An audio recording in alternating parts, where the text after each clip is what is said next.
The Lord said that on the Heavenly Father's right hand there are pleasures evermore. And it says that I have not seen, neither ear heard the things which the Lord hath prepared for them that wait for him.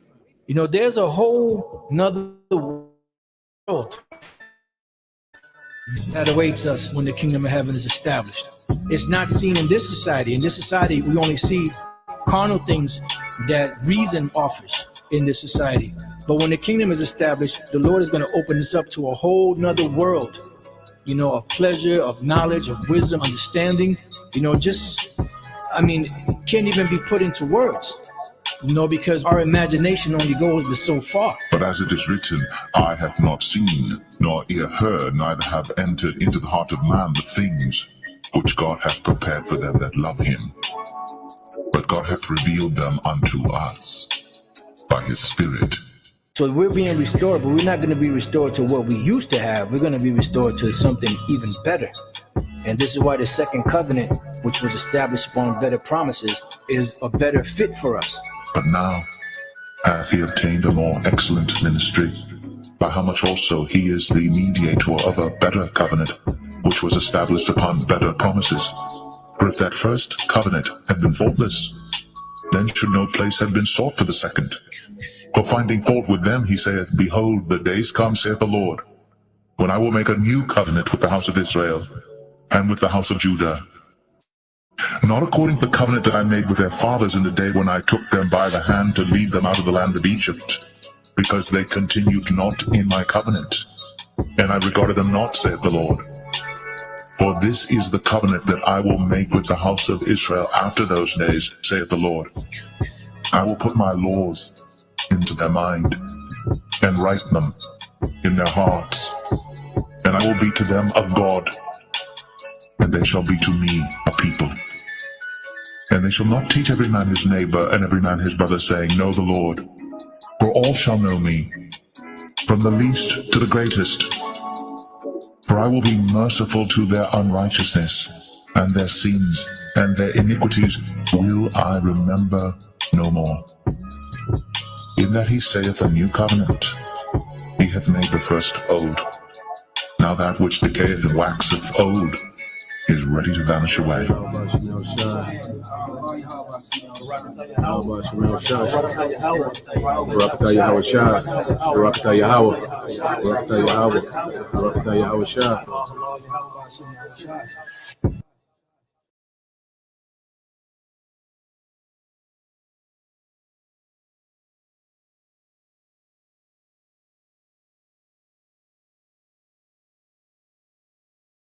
Shalom Akim. We're the brothers from the Esed Barrier Camp on our way to the battlefield to teach the words of our Lord and Savior Yahweh Shema Shai. Blessed with another week to teach this beautiful word. Right hand, there are pleasures.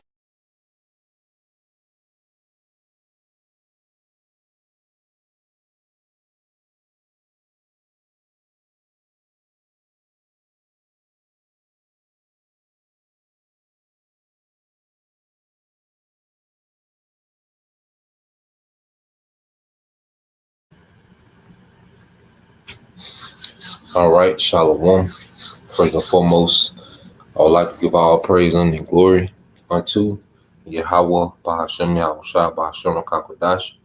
Double honors unto the apostles and the elders of GMS who rule well, teach well, being great examples to his younger brothers. And peace and blessings, salutations to the hopeful that got there pushing his word in truth and in sincerity across the four winds in the name of Yahweh Bahashem Yahushua. Pushing to get up out of here. Shalom to the hopeful like the believers, the listeners whom have came back to the obedience of the scriptures through faith in Yahweh Bashim Al-Shai.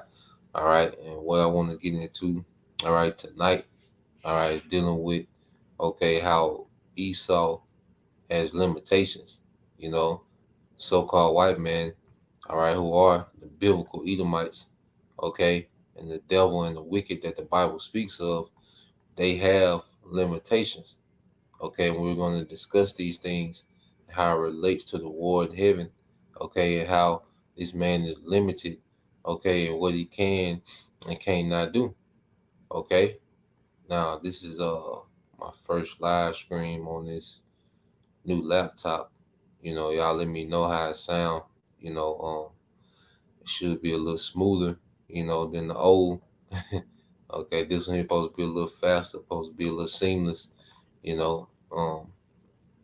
Lord will, everything works out, you know. So what we're gonna do, I want to start off, all right, getting a few precepts, and then I got a few videos, you know, that I want to go into to show, okay, the limitations of Esau Edom, you know, because as we're coming, you know, to the end, okay, we have to understand, all right, what the end consists of. Okay, what does that mean? What's to happen? You know, and that's why the Lord has raised up prophets. Okay, everyone wants to, you know, be a prophet and a guru and just throw these titles around. Well, a prophet has a responsibility. Okay, prophecy means to see and speak before. Okay, so as a prophet, all right, we should have sound understanding of what's to happen and the visions, you know, of our forefathers. Matter of fact, let me get the blue letter going,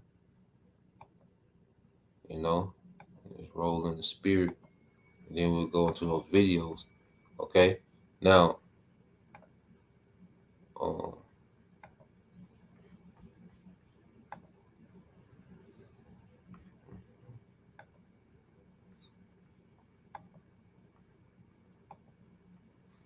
all right, so let's start here, and then we'll get there.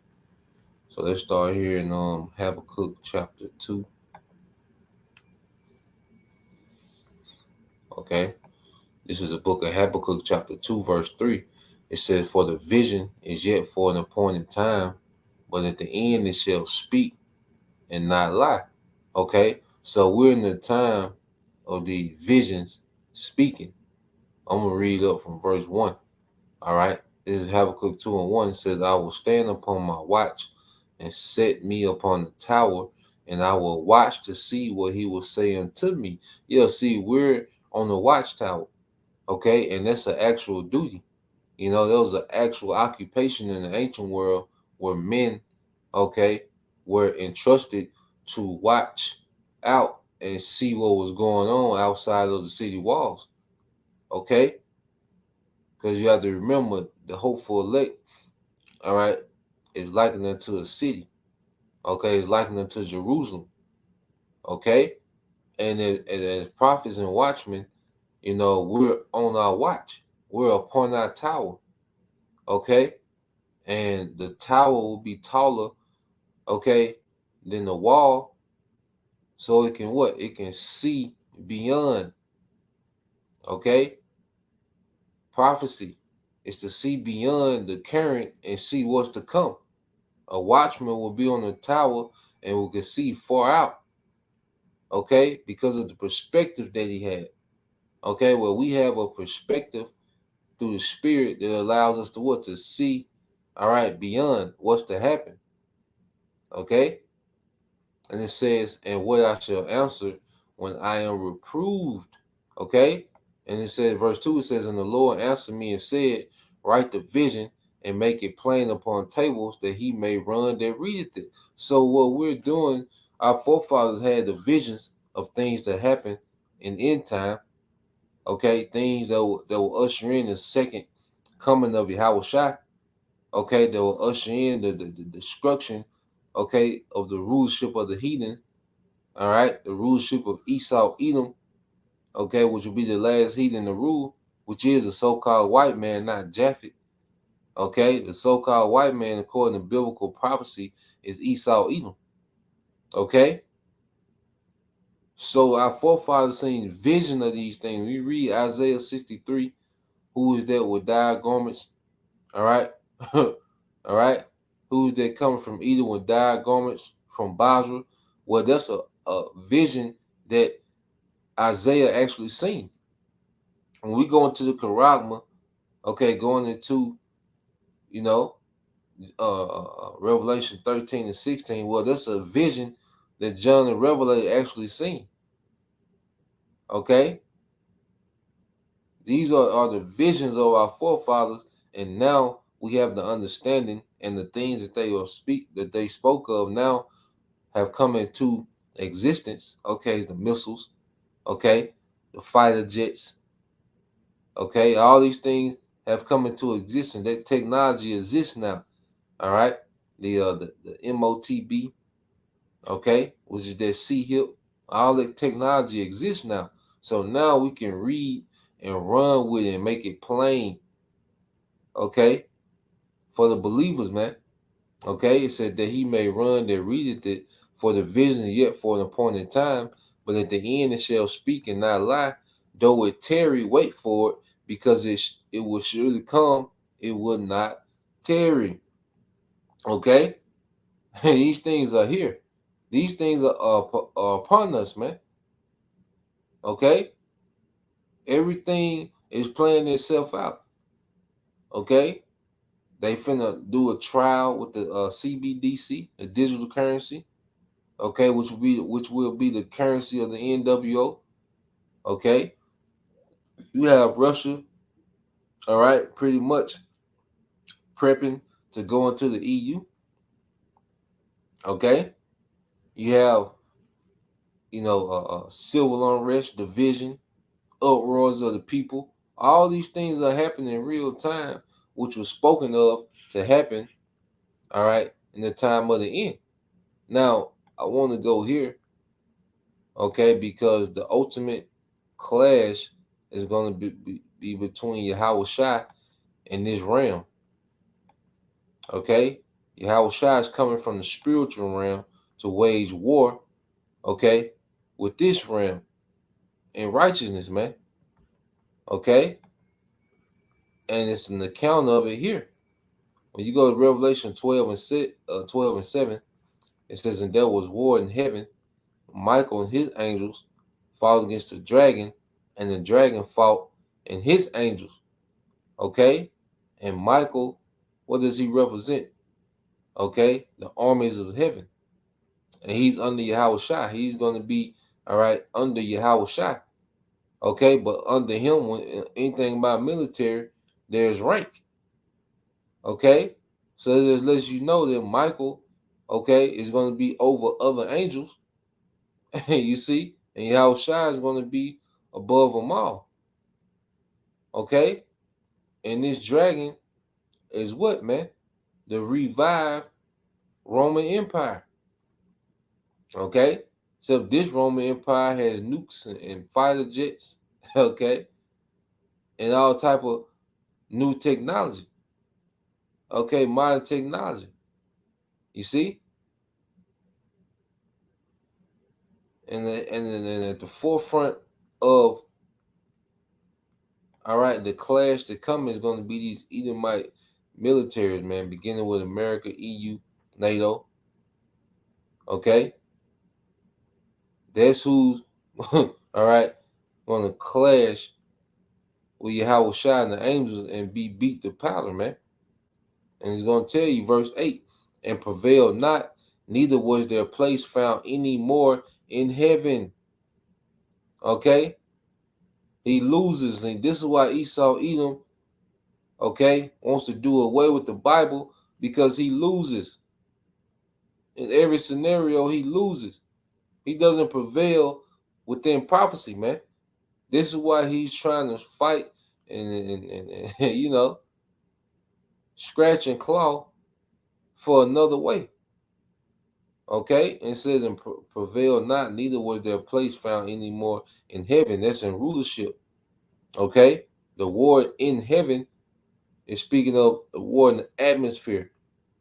Okay, when we see chariots, what we see them in the atmosphere. Esau's fighter jets, okay, they're made for combat where? In the atmosphere, in the heavens, in the sky. Okay, this is not a war in the spiritual realm. Okay, it's talking about when you walk outside and you look up, that's the war in heaven. That's where that war will be fought in the atmosphere, man. Okay, it says in their place found. It says neither was their place found anymore in heaven, which means what? Their rulership. And so that's another thing. The spirit. Okay, there has to be a spirit of understanding that gives discernment of what these things mean, what these visions mean. Okay? So reading on, and it says, and the great dragon was cast out, that old serpent called the devil and Satan, which deceiveth the whole world. He was cast out into the earth, and his angel was cast out with him, man. Okay? And he's destroyed. All those jets are coming down. All right. And this also represents his rulership, his authority being brought down. This represents him being demoted. Okay. And the scripture referred to him what is that old serpent, because the same beast system that runs the earth today, okay, it's that same spirit that was in that serpent, which was a man, all right, a descendant of the children of the wicked. Okay. You see, the same energy, the same energy from the serpent, same spirit, okay, has turned into what? A dragon now, a nation of Edomites that run the earth, okay, and they're the devil, all right, which is deceiver, all right. This man rulership is based on deception. That's why truth, okay, disrupts his rulership because he has a rulership based in deception, okay.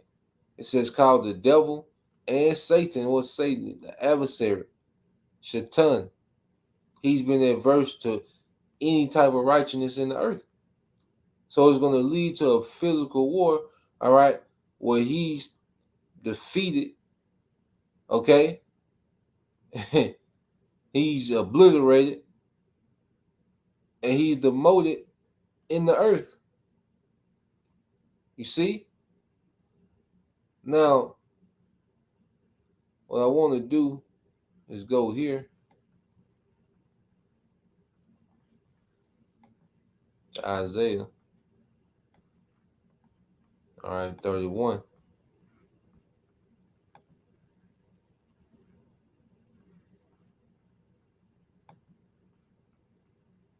All right, Isaiah 31.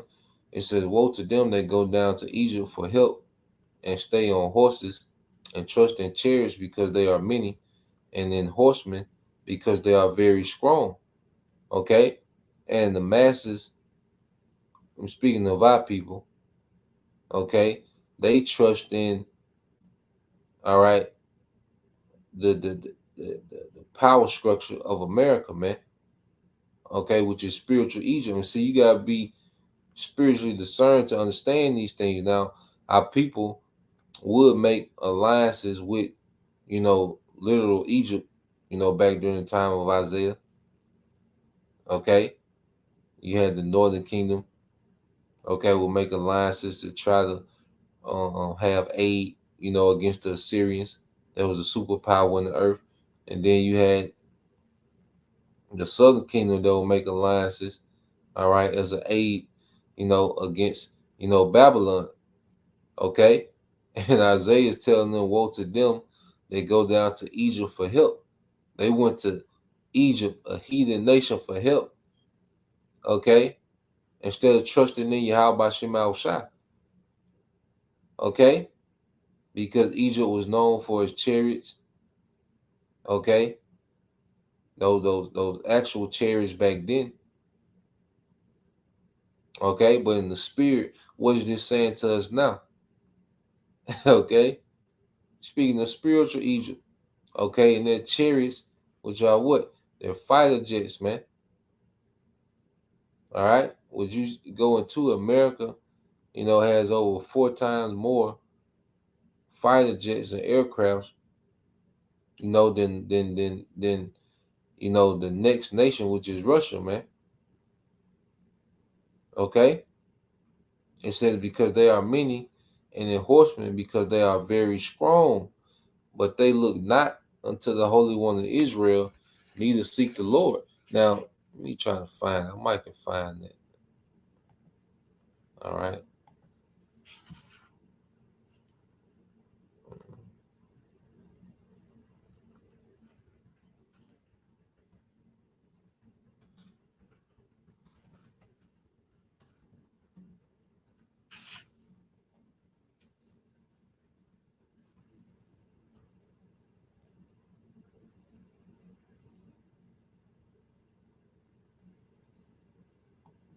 All right, now this is from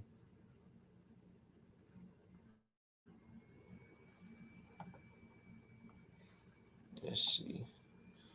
Let's just look at this real quick.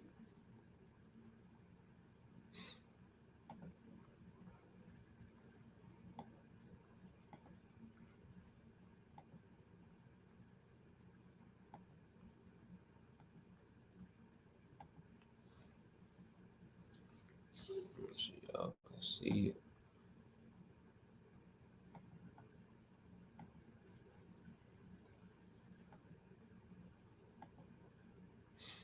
All right, so as you can see here, just to pull it up so we can see. All right, now it says comparing the military air power of the United States, okay, which is spiritual Egypt, if you can receive it, Russia and China. It says the United States Air Fleet. It says the United States of America maintained the strongest air force in the world by an impressive margin. As of late 2021, the United States Air Force is composed of 5,217 active aircraft, making it the largest, the most technologically advanced, and most powerful air fleet in the world. Okay, the Eagle. You see? It says, was more, the United States Navy, Army, and Marine Corps are close behind, bringing the United States total available military aircraft to 13,247. This is larger than the combined air fleets of the next 5 countries on the list. This is larger than the combined air fleets of the next 5 countries of the list. Okay? Now, people don't know the numbers. Okay?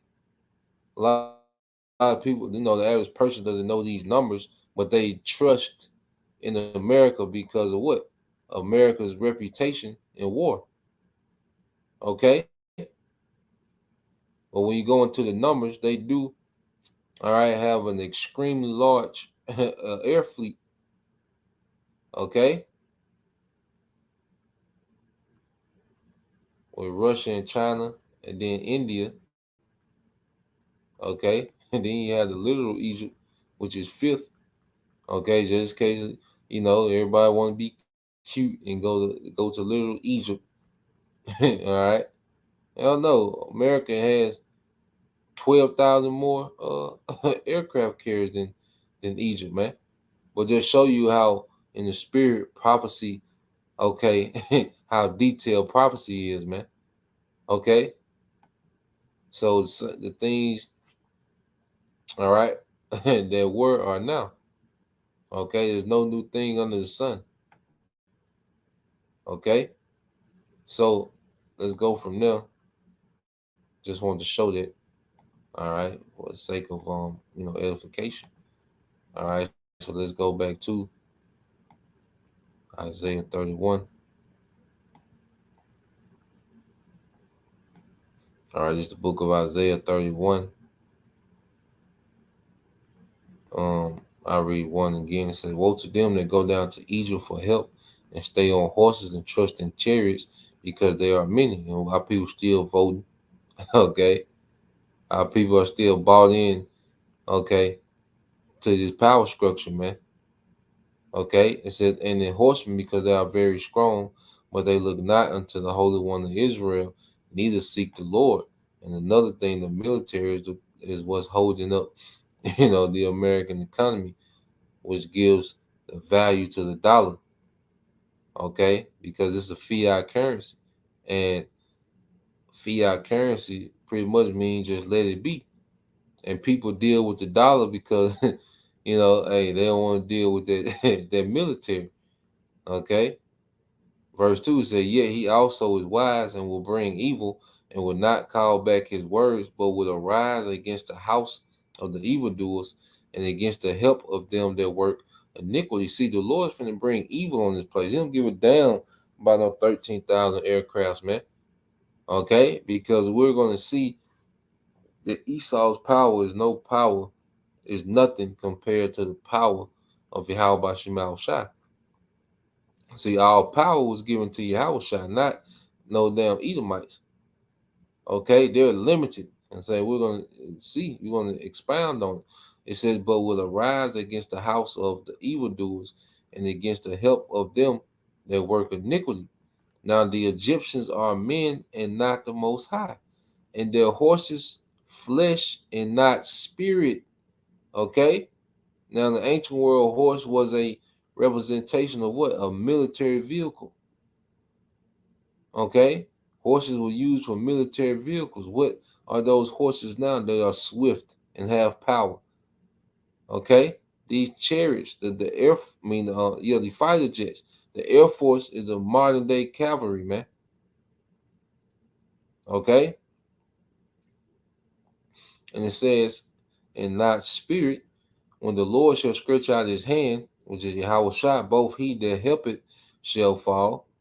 Okay. And he that is hoping. Yeah. So all these other heathen nations that are going to try to aid, okay, the dragon and fight Yahushua, they're going to fall. Okay. It says, and he that is hoping shall fall down, and they shall, it says, and they all shall fail together. Okay. All the heathens of the earth shall fail together. Okay. And it's attempt to go against Yahushua, okay, in the chariots, man. All right. And what did it say? Now the Egyptians are men and not God. They're limited. See, the Most High has no limitation. He's not bound by physics and gravity, okay, and some and gas. You know, yeah, they can carry nukes, but hell, they need an oil chain. You know, nigga need some new spark plug. You know, come on, man. He's limited.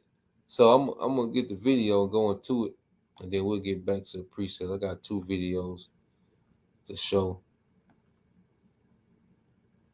All right, now I want to deal with these modern, okay, chariots. Okay.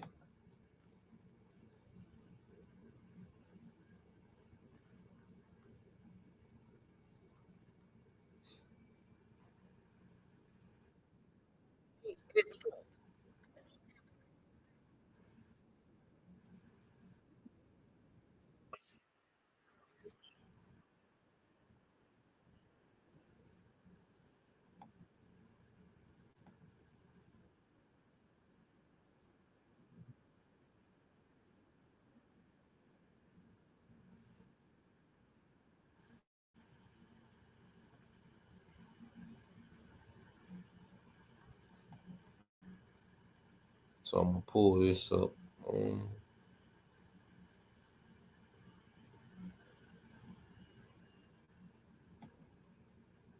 I got this queued up, so we're gonna go into it. Okay. Now this is speaking of mainly, all right, the fighter jets of Russia, all right, China and America. Okay. So we're gonna watch this. Okay. Then you have another video to show, okay, the limitations of these things, man. Okay, with this technology. Okay, it has major limitations. Esau is nowhere near ready. Okay.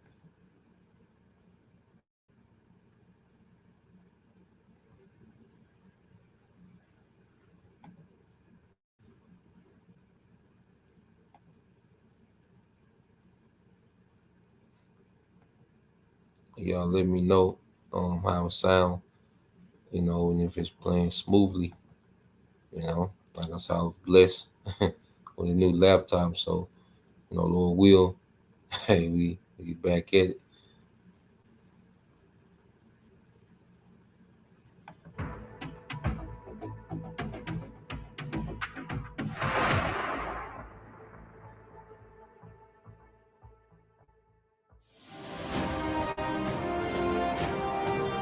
Hello and welcome to this edition of World at War. I'm your host, Mohammed Saleh.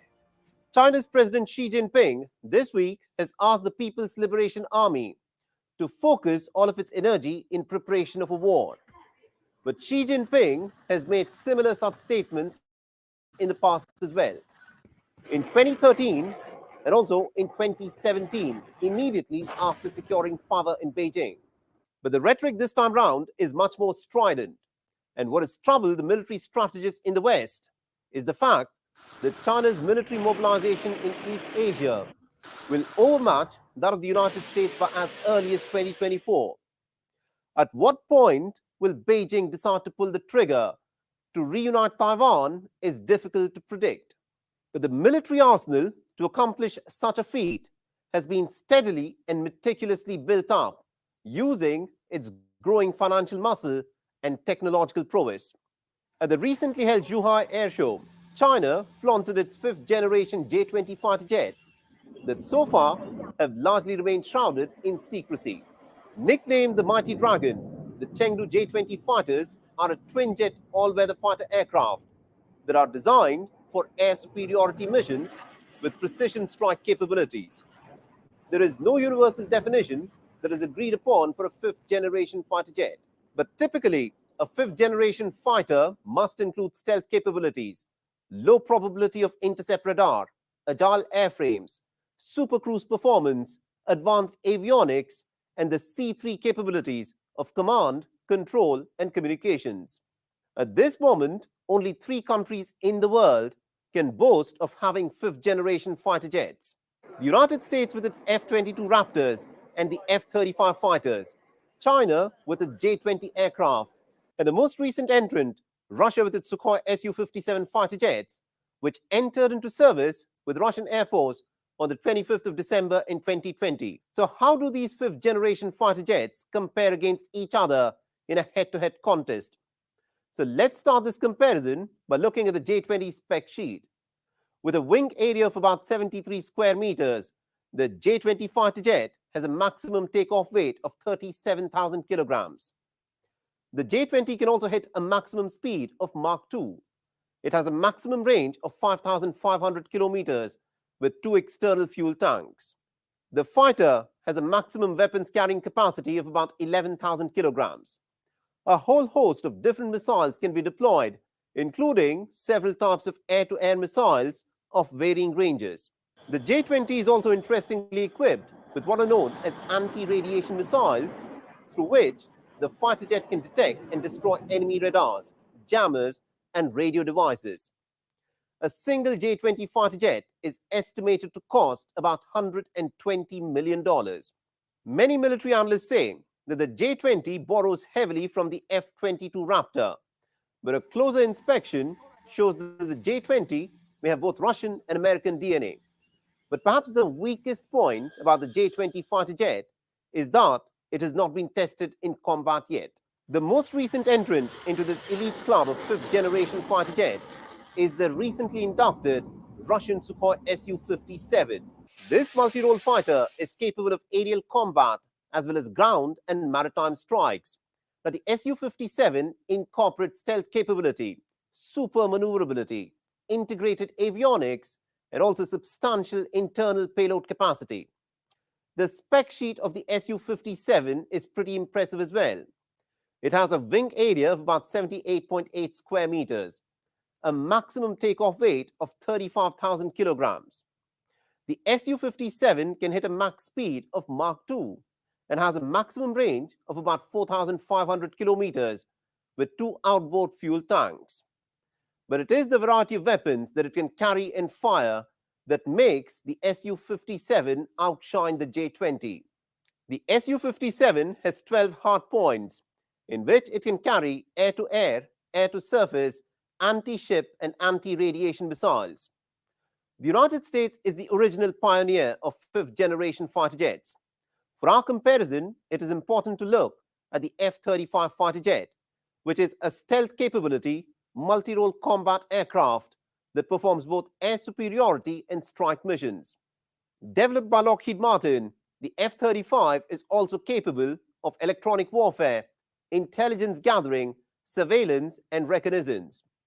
What is interesting is that the F-35 was first used in combat by the Israelis over Beirut in Lebanon in 2018. And pretty much most NATO allies, besides other close allies of the United States, such as even South Korea, Switzerland, and Singapore, have placed orders to acquire the F-35 fighter jets. The spec sheet of F-35 fighter jets is as impressive as it gets. The fighter has a wing area of about 43 square meters.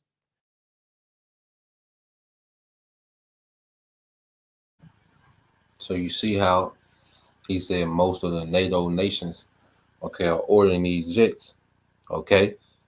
And this is setting up for the war in heaven, all right? The dragon and his angels, all right, against Michael and his angels. It's setting up for the war in heaven. So this is, all right, what these nations, okay, are going to come against Yahweh Shah with, okay? This is the war in heaven being prepped, okay? We're here. You know, they have the Space Force, you know, different weapons, you know, positioned, all right, in the atmosphere. And then they have their air forces that's, okay, going to attempt to go against Yahweh Shah. And they're going to be through. You know? Brothers can start posting, what's that, Revelation, not Revelation, 2nd Ezra 13, you know, probably 7 through 9, you know, will be good. You know, hit the point. All right.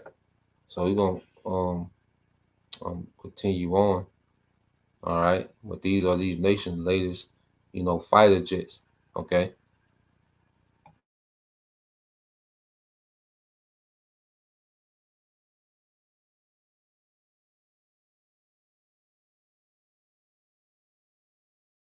The F-35 has a maximum takeoff weight of about 31,750 kilograms. It can reach a top speed of about 1.6 Mach, besides having a range of about 2,800 kilometers. But it is in the ammunition that it can carry that the F-35 outshines its competitors. The F-35 has 4 internal stations and 6 external stations on wings to carry a whole host of air-to-air, air-to-surface, and anti-ship missiles. The fighter is also fitted with some of the best avionics on a combat aircraft. Each F-35 fighter jet is estimated to cost about $78 million. And what is more, the United States insists that the F-35 is combat tested. Having the best weapons in the world creates a sort of deterrence. But every competitor developing the most dangerous types of weapons is the definition of an arms race. So it is for you to decide. Do these top-notch fighter jets, drones, and deadly missiles, have they made the world a safer place? Or have they taken us one step closer to an impending doom?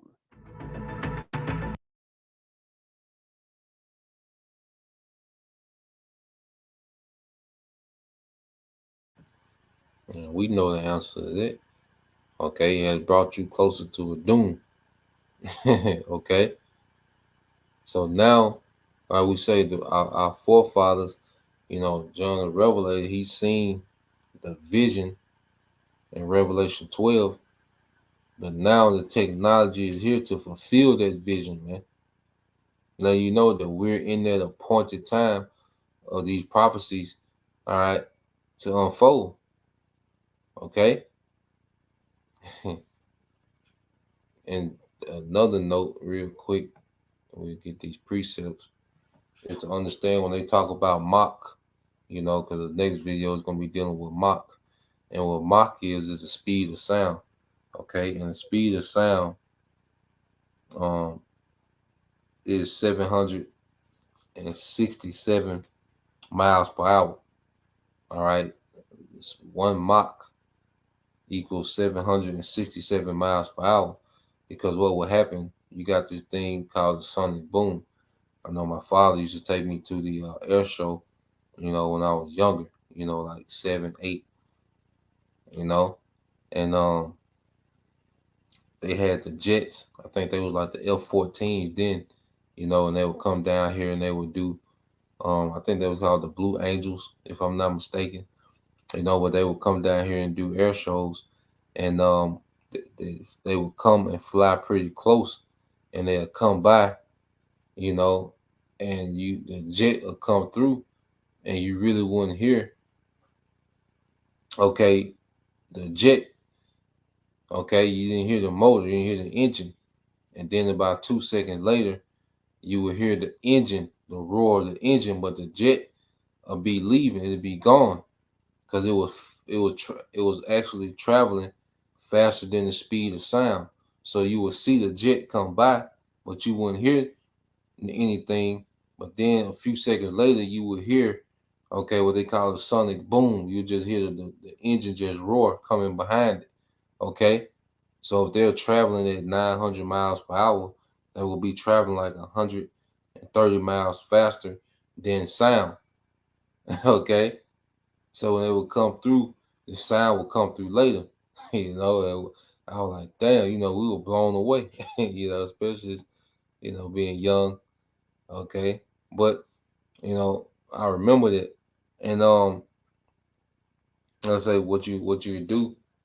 Whenever you hear Mach 1 or Mach 2, you will just multiply it by the 767 miles, or you can go to Google. They got a converter. Okay, it'll tell you exactly what it is, because you might hear them say 1.6. Like they said, the F-35, America F-35, can go Mach 1.6. So if you type that into the converter, all right, 1.6 Mach equals 1,200, all right, and 27 miles per hour. Okay, and then you're hearing about China and Russia being able to go Mach 2 with just 1,534, okay, miles per hour. Okay, hey, moving. All right, but it don't equal, all right, to Big Bro, all right, in the squad. You see? So let's get these, and then we're gonna go into this another video. All right, this the brother Bayan Yashala, 2nd Ezra 13:7. It said, "But I would have seen the region or place, all right, where out the hill was graven, and I could not." So Ezra is seeing the vision. He's seeing Yahweh Shai on his gigantic chariot, man. Okay, he couldn't even see the end of it. You see, 2nd Ezra 13:8. It says, "After this I beheld, and lo, they which were gathered together to subdue him were so afraid, and yes, durst fight." And who is that is going to be gathered together against him? Okay, mainly, all right, the dragon. But then you have these other nations, okay, because they're going to leave off from fighting each other, okay, and try to deal with Yahweh Shai. All right, all this madness.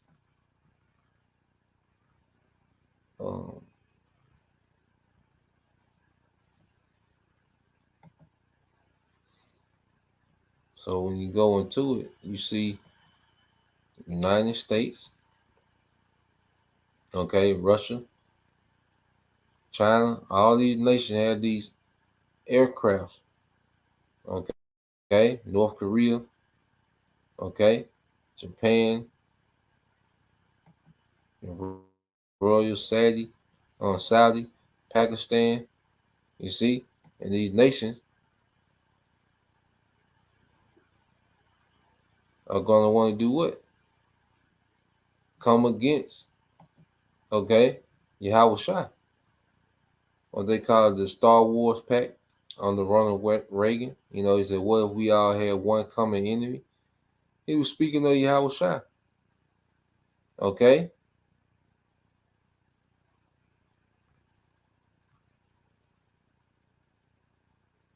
You got Turkey, you got France.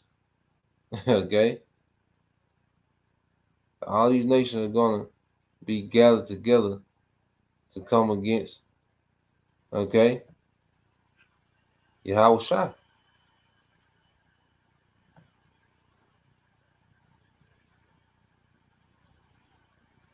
All right, the dragon. And as you can see, you got the Italian Air Force, that's part of the EU. Okay, French, part of the EU. Okay, the Britain Royal Air Force, part of the EU. You see, that's that dragon. Okay.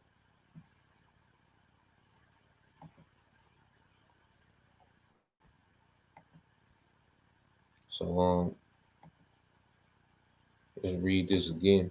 This is 2nd Ezra 13:8. It says, and after this I beheld, all right, and lo, all they which were gathered together to subdue him were so afraid, and yet durst fight. Okay, and yet, okay, durst fight. Because when they see Yahushua in a chariot, you see a chariot, okay, that you can't see the end of. First off, the technology and the power, you're gonna be able to feel that power. Okay. Ain't no man going to fight that, man. The Lord gonna put his spirit on them to come to follow through and go ahead with it for the sake of prophecy, man. Okay? They not gonna want to deal with that, man. The Lord gonna put his spirit on them and harden them, just to fight Yahweh and the angels, man. Okay? 2nd Ezra 13:9 says, and lo, as he saw the violence of the multitude that came, he neither lifted up his hand, nor held sword, nor any instrument of war. Okay? Because Yahushua, okay, because Yahushua is going to be on that chariot. Okay? And he's not going to have a weapon. Okay? The chariot is going to be the weapon. Okay? Yahushua going to show him heavenly, true technology from another realm. He's going to show him what all powerful means. Okay? World War III will be a showcase. As Esau loves to showcase his fighter jets and go into the stats and what they can do. Well, the Heavenly Father finna send his son back to show his stats. Okay? And what he can do. Okay? Verse 10, it says, all right, 2nd Ezra 13:10. But only I saw that he sent out of his mouth as there had been a blast of fire, all right, and out of his lips a flaming breath. Okay, and this just goes into the opening of the chariot. Okay, the mouth represents an opening. All right, and it's going to be fire from another realm. It's going to be a different level of fire than this earth has seen. Okay, and Esau can come up with anything that he can create. Okay, it says that out of his tongue he cast out spark and tempest, man. So it's gonna be lasers and it might be fire tornadoes. They don't tell him what all your house shot is gonna be utilizing, okay, to showcase power, all right, against the heathen, man. Okay, 2nd Ezra 13:11 says that they were all mixed together, the blast of fire, the flaming breath, and the great tempest, and fell with violence upon the multitude which was prepared to fight, and burned them up, every one, that upon a sudden of an innumerable multitude, nothing was to be perceived, but only dust and smell of smoke. When I saw this, I was afraid. Okay? So all these fighter jets and aircraft, military vehicles that these nations have, all right, is going to be turned to powder. Okay? It's going to be turned to powder in the time to come. Okay? Just as this brother put, Revelation 17:14 said, this is the brother you call Judah. Revelation 17:14, it said, these shall make war with the Lamb, all right, Yahushua, and the Lamb shall overcome them, for he is Lord of lords and Kings of kings, and they that are with him are called and chosen and faithful, and he shall overcome them. Okay? You see that? And he shall overcome them. This is why Esau is scratching and clawing to try to, upset this, man. Okay? Now,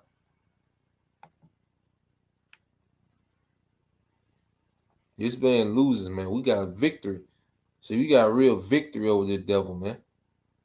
Okay? While everybody trying to make Esau feel comfortable because he's uncomfortable for being called out. Okay? You wouldn't see how uncomfortable Yahushua is going to make this damn devil, man. Okay? All you Jakes cooning and, trying to make Esau be comfortable. All right? He's just being exposed. He got to deal with this. Okay? And you Jakes, know I say you Jakes, a lot of you Jakes gonna get caught up in Esau judgment, man. Okay?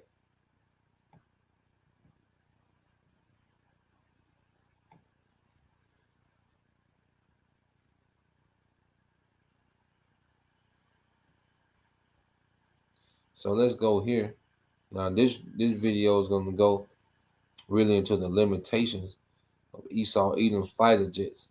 You know how limited they are.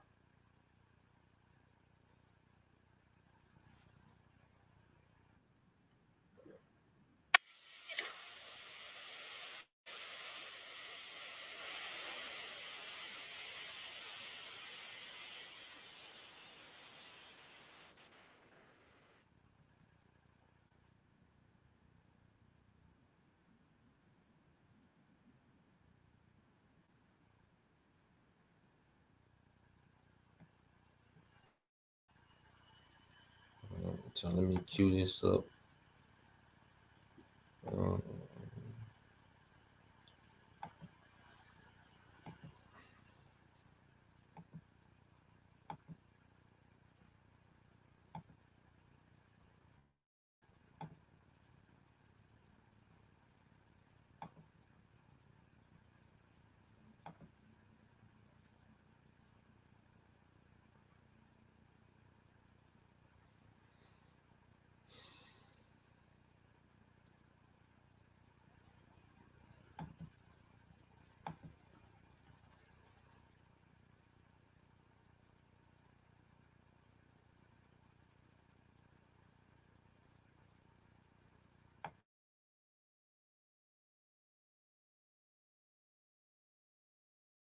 Which can fly faster, a Vietnam War era F-4 Phantom or a 21st century F-35 Lightning II? It's indeed the F-4 Phantom, which has a top speed of Mach 2.2 compared to the F-35 Lightning with a top speed of Mach 1.6. The Phantom can go 450 miles per hour faster, and this is not some exception. Fighter jets have not gotten faster in the past 50 years, and in some cases, they have slowed down. Counterintuitive on the surface, but it all makes sense if you're high, like a pilot, because it's not what you think. Military aircraft were first used in World War I for reconnaissance and observation, but almost immediately enemy pilots began to attack each other with handguns and grenades. Not surprisingly, the advantages implicit in having high top speeds were quite clear. The faster aircraft could always attack or disengage from the slower one. The maximum speed of early World War I aircraft averaged at approximately 110 miles per hour, and by the end of the war, their speeds were up to 140 miles per hour. Just so you can appreciate what a significant factor aircraft speed was back in those days, when the British came out with the de Havilland Mosquito bomber in 1940, the Royal Air Force didn't even put guns on the aircraft because it could cruise at such a high speed that was essentially immune against all of Luftwaffe's fighters. But it was during the Korean War where jet aircraft were employed extensively for the first time. The maximum speeds of the CT-133 and MiG-15 were near Mach 0.9. Their best cruise speeds were also near Mach 0.9, and quite frequently, these aircraft flew at their maximum speeds. The desire for speed continued after the Korean War. Around the same time, jet engines with operational afterburners became available, and the supersonic F-100 led in the era of Century Series fighters. The name Century Series stems from these fighters' designation numbers, which started at 100. The Europeans and Russians also developed supersonic aircraft of their own, like the Supermister B-2, Mirage 3, Lightning P-1, and MiG-19 and MiG-21. But these supersonic fighters had a totally new characteristic which had not been encountered previously. The subsonic fighters had a maximum speed that was very close to their best cruise speed. But supersonic aircraft had a maximum speed that was 50 to 100% greater than their best cruise speed because of afterburners. So hitting Mach 2 almost became a requirement. The Mach 2.8 speed of MiG-25 became the reason for justifying the need for a new fighter to the US Congress in 1968 to 1970. But this is where intuition meets reality. The Vietnam War went on for 20 years. During that conflict, both the US Air Force and Navy used various models of the F-4 Phantom, while the other side flew the MiG-21s, both of which had maximum speeds of Mach 2.2. But here's where things get interesting. Military analysts reviewed the flight data of more than 100,000 sorties flown by the Mach 2.2 American fighter bombers over North Vietnam. How many hours of flight combat time do you think was recorded at Mach 2.2, or Mach 2, or even Mach 1.8? The answer is 0. Not even 1 second of combat was flown at those speeds. A few minutes were flown at Mach 1.4, and remarkably few hours were flown at or above Mach 1.2.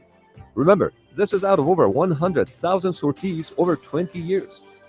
So what was going on in combat that caused top speeds to remain completely unused?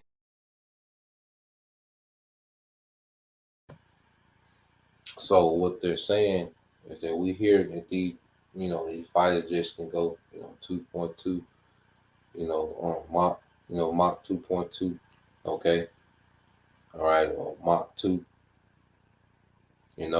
but what they did when they did, the analysis, all right, you had, thousands upon thousands of hours, okay, of combat time in these wars, and none of them ever flew the top speed, and he's going to go into why. Okay, they will stay around, that Mach 0.9, okay, in their range. They wouldn't be at top speed. They never even flew. All these conflicts and wars, they haven't flown that fast in these combats. Okay, and he's gonna go into why? Because this man is limited. Okay.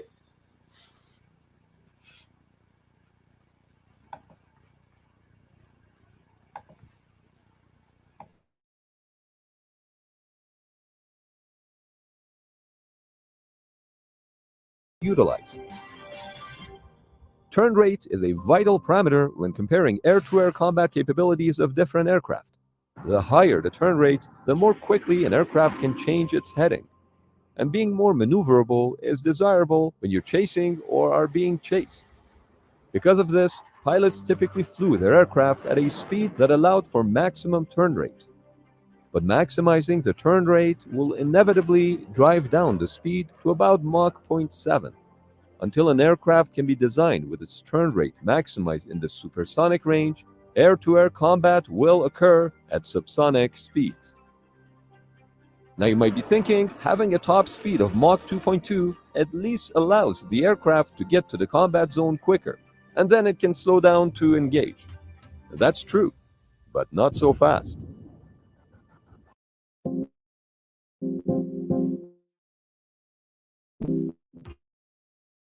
And sometimes trying to find where to. The maximum distance an airplane can travel from its base to accomplish an objective and return is known as combat radius or combat range. Even when flying into the combat zone, supersonic speed is rarely advantageous. That's because flying supersonic consumes a lot of fuel. Northrop studied a multitude of intercept cases and found that speeds above Mach 1.1 were almost never helpful because they severely reduce the combat range. For example, for an F-4 Phantom II, increasing the run-out speed from subsonic to Mach 1.5 reduces its combat range by a whopping 70%. But aside from turn rate and combat radius, both of which discourage supersonic flights, there are other factors that diminish the significance of supersonic capability. During World War I and World War II, one of the advantages of high top speeds was escaping enemy fire.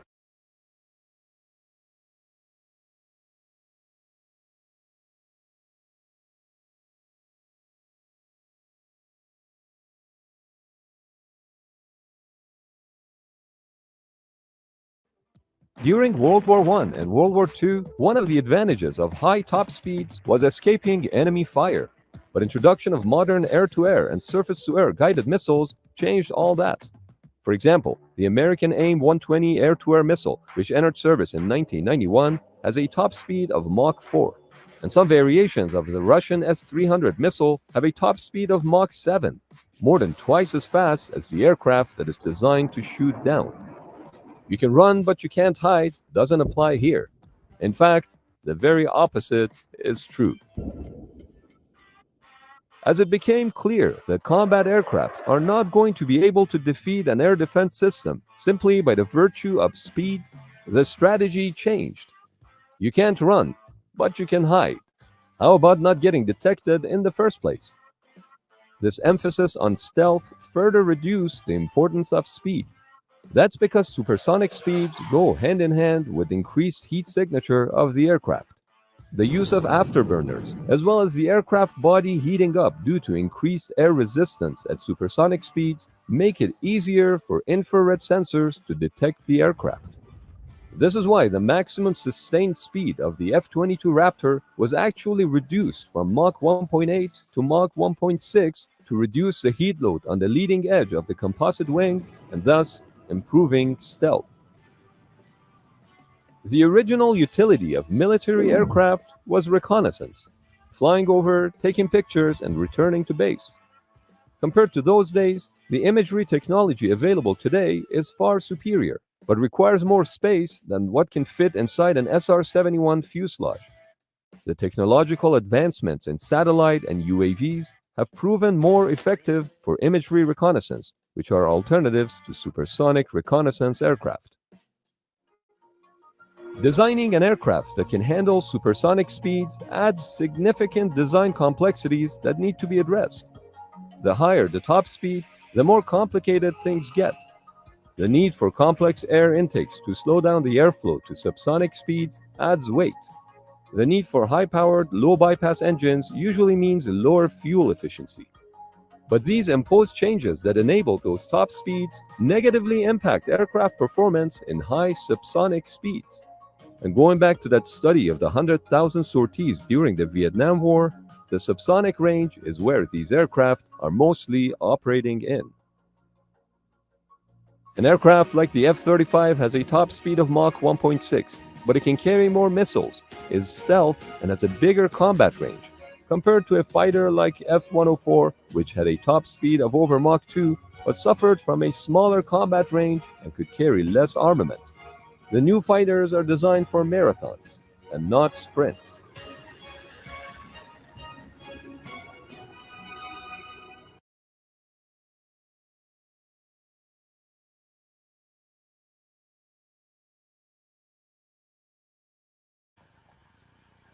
Well, hate to tell you, my guys, it's gonna be a sprint. All right, how Shot gonna sprint through? Okay, you niggas, man. All right, but you see and well, you hear the limitations, dealing with those fighter jets. Okay, they, their speed, they go at those high speed, that reduces, okay, their combat. All right, their combat radius. Okay, they can only go so far before they need to be refueled. You see, he's limited. The Chariots don't have to worry about refueling. The Chariots doesn't have to worry about putting extra, things on, like the fighter jet has to put, extra things to slow down from going that fast, which is more weight. Okay, the Chariots don't have to worry about being undetected and stealth. Okay, they're limitless. Okay, but Esau has limitations. It's only so far he can do. It's only certain maneuvers that those pilots can do. Okay, dealing with G-force, or they'll die. Okay, from G-force, man. Okay, this man is extremely limited. All right, and he's going up against a limitless power. Okay, as the scriptures say, let's get that in Sirach. I ain't got that in a minute. Let's get that in Romans, and then we get that in Sirach. Let's get Romans.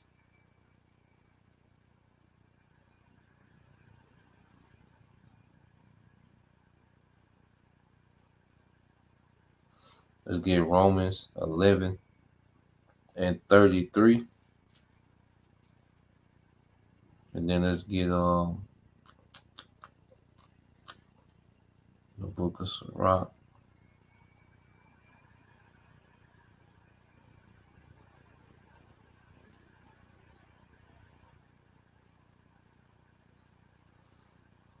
Let's get Sirach 43, verses 31 through 33. Okay, let's get that. Yep, the brother put. All right, there's a brother scribe for the masteries. All right, Job 14 and 5. It says, seeing his days are determined, okay, his rulership, all right, it had a predestinated end. Okay, and we're close to it. All right, and World War III, okay, will be, okay, the end and the demise of Esau's rulership in the earth. It says, seeing his days are determined, the number of his months are with thee, thou hast appointed his bounds that he cannot pass. Okay, he has limits. He has limits on how, his rulership, and he has limits within his technology, man. Okay, and the angels are not bound to that. But see, it takes faith to understand these things. Okay, to believe in these things, it takes faith, man. Okay. Get ready to post. Go back to the blue letter.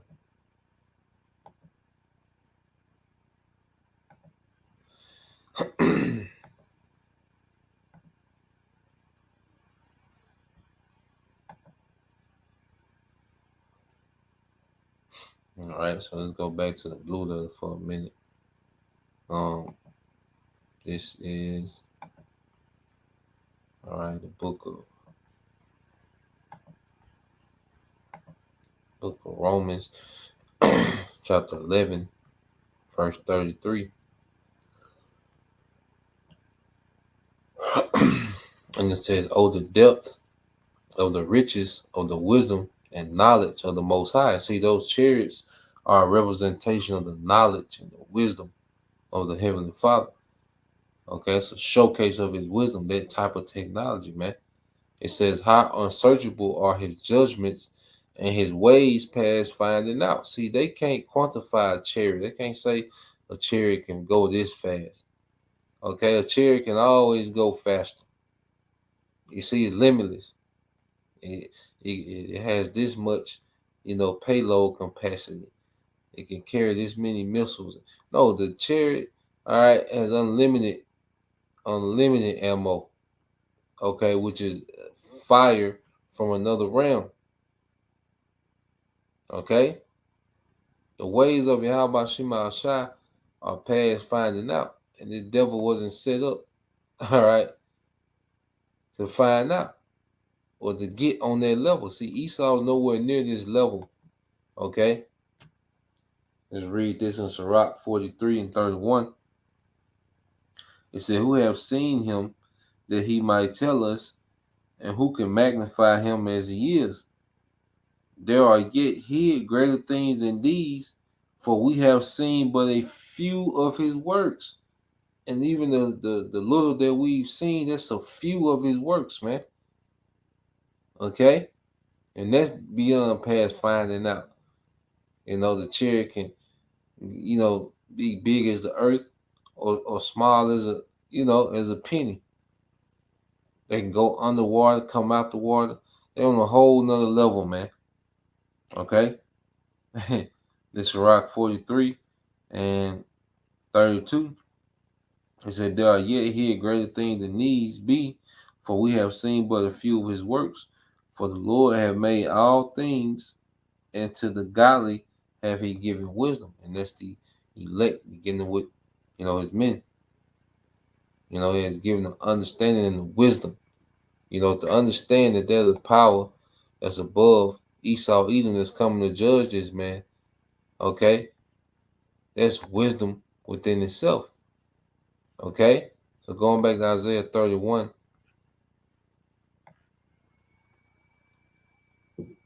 Okay, verse 3 says, now the Egyptians are men and not, all right, are not God, and their horses flesh and not spirit.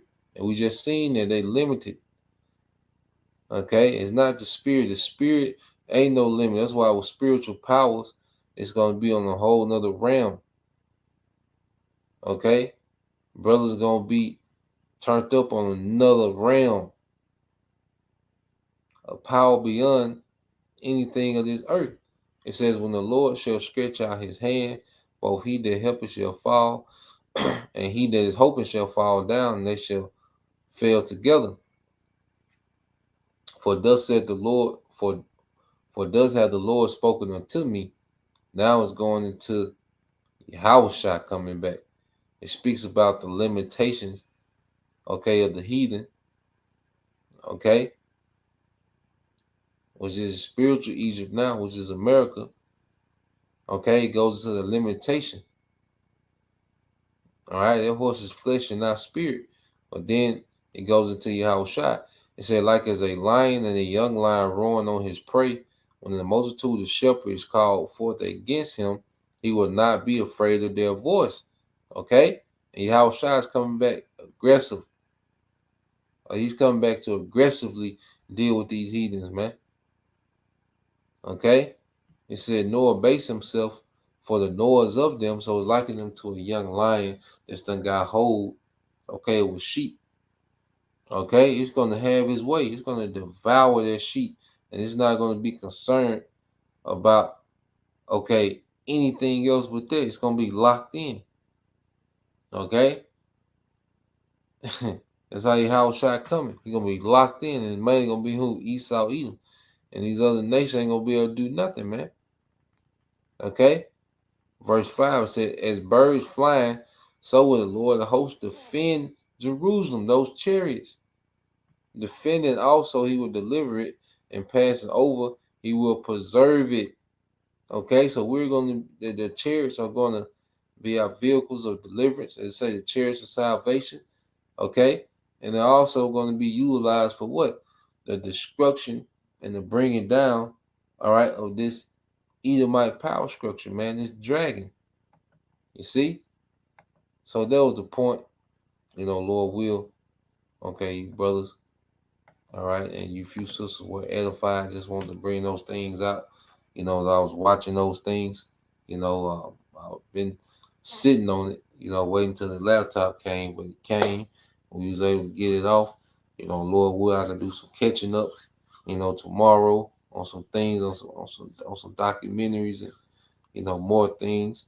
And Lord will, we just keep keep on keeping on, man. We on the right path. We on the right path, man. We have the 100% doctrine. Okay, we have the body, we have faith, prayer, we have access, we good. Okay, so Lord will, you brothers and you few sisters edified. Till next time I say Shalom. Kwam Yashala Bible, details soon. Shalom.